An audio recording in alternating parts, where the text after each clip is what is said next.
குரு பகவானே சரணம் கோடி நலம் அருளும்.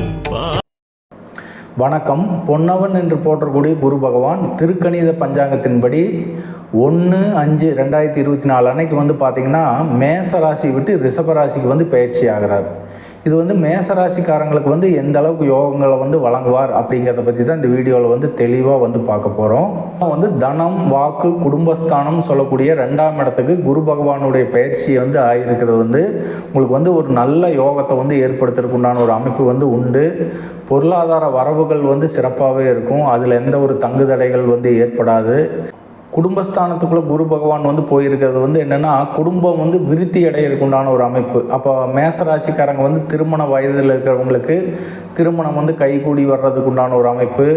அதுக்கப்புறம் பொருளாதார மேன்மை ஏற்படுறதுக்கு உண்டான ஒரு அமைப்பு. குரு பார்வைக்கு கோடி குற்றம் நிவர்த்திங்கிற ஒரு பழமொழி உண்டு. அதன் அடிப்படையில் அவர் தன்னுடைய 5ஆம் பார்வையாக கன்னி ராசி பார்வை செய்வார். கன்னி ராசி உங்கள் ராசிக்கு 6ஆம் இடமாக வருது. அதாவது 6ஆம் இட விஷயங்கள் எல்லாமே நல்ல பலன்களை கொடுக்க ஆரம்பிக்கும். மேசராசிக்காரங்களுக்கு ஏதாவது வழக்குகள் நடந்ததுன்னா அந்த வழக்கில் வெற்றி அடையிறதுக்கு உண்டான ஒரு அமைப்பு. மேசராசிக்காரங்களுக்கு வேலை தேடிட்டு இருக்கிற மேசராசிக்காரங்களுக்கு அந்த வேலை கிடைக்கிறதுக்கு உண்டான ஒரு அமைப்பு. இதெல்லாமே சிறப்பாக கிடைக்கும். ஒரு சிலர் பேங்கில் லோனை எதிர்பார்த்துட்டு இருப்பாங்க. அந்த லோன் கிடைக்கிறதுக்கு உண்டான ஒரு அமைப்பு. இதெல்லாமே சிறப்பாக உண்டு. அதுக்கப்புறம் 8ஆம் இடத்தை பார்வை செய்கிறார். 8ஆம் இடத்தை குரு பகவான் பார்வை செய்கிறது எதிர்பாராத அதிர்ஷ்டங்கள் உங்களுக்கு கிடைக்கிறதுக்கு உண்டான ஒரு அமைப்பு உண்டு. ஏன்னா தனஸ்தானம் சொல்லக்கூடிய 2ஆம் இடத்துல குரு பகவான் பயிற்சியாகி தன்னுடைய 7ஆம் பார்வையாக 8ஆம் வீட்டை பார்க்கறதுனால எதிர்பாராத தன லாபங்கள் ஒரு சில பேர்த்துக்கு கிடைக்கிறதுக்கு உண்டான ஒரு அமைப்பு எல்லாமே உண்டு. மேசராசிக்காரங்களை பொறுத்தளவுக்கு இந்த குரு பயிற்சி ஒரு நல்ல அமைப்புலேயே சஞ்சாரம் செய்யறது ஒரு சிறப்பு. தன்னுடைய 9ஆம் பார்வையை மகர ராசி பார்ப்பார். மகர ராசி உங்கள் ராசிக்கு 10ஆம் இடமாக வரும். எப்பவுமே தொழில் ஸ்தானங்களை பார்வை செய்கிறது பொருளாதார முன்னேற்றத்தை அதிகமாக ஏற்படுத்துறதுக்கு உண்டான ஒரு அமைப்பு எல்லாமே சிறப்பாக உண்டு.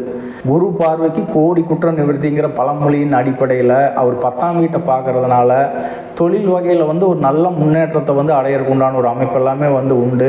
நீண்ட நாளாக புதுசாக தொழில் தொடங்கும்னு நினச்சிட்டு இருக்கிற மேசராசிக்காரங்கள் எல்லாமே இந்த காலகட்டத்தில் தொடங்குறதுக்கு உண்டான ஒரு அமைப்பு எல்லாமே சிறப்பாக உண்டு.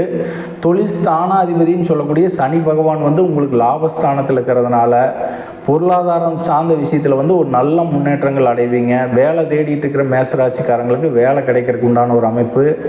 தனஸ்தானம், குடும்பஸ்தானம், வாக்குஸ்தானத்தில் குரு பகவானுடைய சஞ்சாரம் இருக்கிறதுனால குடும்பம் விருத்தி அடையிறதுக்கு உண்டான ஒரு அமைப்பு. திருமணத்துக்காக வரன் தேடிட்டு இருக்கிற மேசராசிக்காரங்களுக்கு அந்த வரன் கிடைக்கிறதுக்கு உண்டான ஒரு அமைப்பு எல்லாமே சிறப்பாக உண்டு. பாவகிரகங்கள்னு சொல்லக்கூடிய ராகு கேதுக்கள் மறைவு ஸ்தானங்களில் இருக்கிறது ஒரு நல்ல யோகத்தை ஏற்படுத்துவாங்கங்கிற அடிப்படையில் ராசிக்கு ராகு பகவான் 12ஆம் இடத்துல இருக்கிறார். உங்கள் ராசிக்கு 6ஆம் இடத்துல கேது பகவான் சஞ்சாரம் செய்கிறார். பாவகிரகங்கள் 6-12 சஞ்சாரம் செய்கிறது மேசராசிக்காரங்களுக்கு ஒரு நல்ல யோகத்தை வழங்குவாங்க. குருவுடைய சஞ்சாரம், சனியுடைய சஞ்சாரம், ராகு கேதுக்களுடைய சஞ்சாரம் இவங்க எல்லாமே வருடக்கோள்கள். இவங்க எல்லாமே நல்ல சாதகமான அமைப்பில் சஞ்சாரம் செஞ்சுட்டு இருக்கிறதுனால மேசராசிக்காரங்களுக்கு ஒரு அற்புதமான கிரக அமைப்பு இருக்கிறதுனால இந்த வருஷம் நல்ல யோகங்கள் உங்களுக்கு நடக்குங்கிறதுல எந்த ஒரு மாற்று கருத்தும் இல்லை நண்பர்களே.